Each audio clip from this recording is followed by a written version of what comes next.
The Durack question is the motion be agreed to, and I call the member for Perth.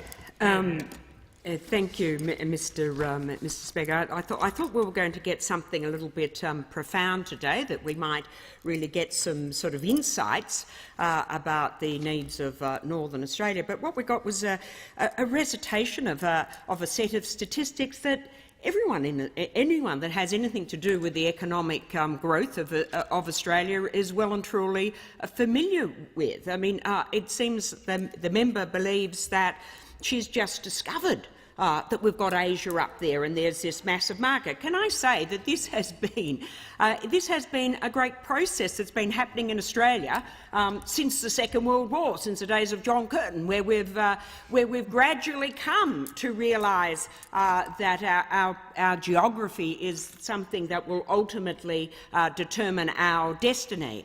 And it is not the province of any particular government to say that they're the ones that have discovered this and they've done it. I would say that if you look at the record of the Hawke-Keating years in really focusing us towards our northern neighbours, that was indeed a great leap forward. And every government since then has, of course, recognised that. Now, the idea that the Labor government, that the previous Labor government or Labor governments before had neglected the North is, of course, complete and palpable nonsense.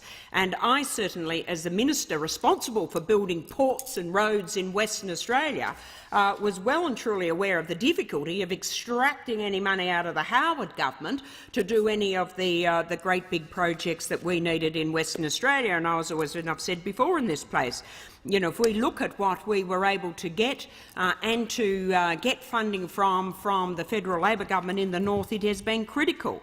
The duplication of the Dampier Highway, that was a $110 million project, $90 million of which was the federal government contribution. The rerouting of the Great Northern Highway into the port of into Port Hedland was a massive, much-needed project, and the federal contribution of that was $191 million.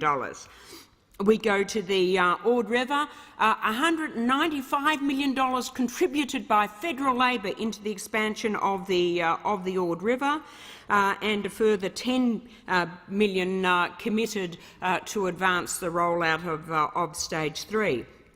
And of course we had the Regional Development Australia, which invested $700 million to leverage programs of $1.9 billion, and many of those in the north of the state. So the track record of Labor having a focus on the north and being prepared to provide that big infrastructure development is there. And look, I enjoy being on the Northern Australia Committee. I want to compliment our chair, the member for Leichhardt, who I think is doing a good job. But there is enormous potential. But we have to ensure that we do follow the science. There is a lot of boosterism that is going on, a lot of really quite crazy projects that I have to say are coming before us, but the potential there is enormous.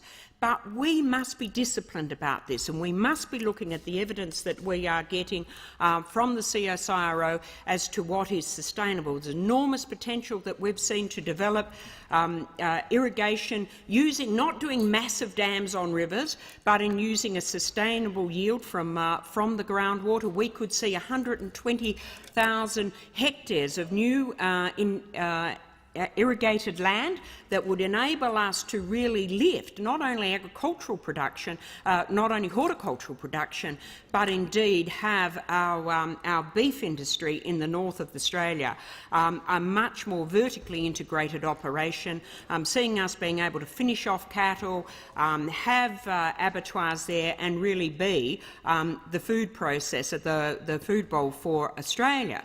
But we do, as I say, there's so much boosterism that we need to be very, very careful that we work through this in a very productive way.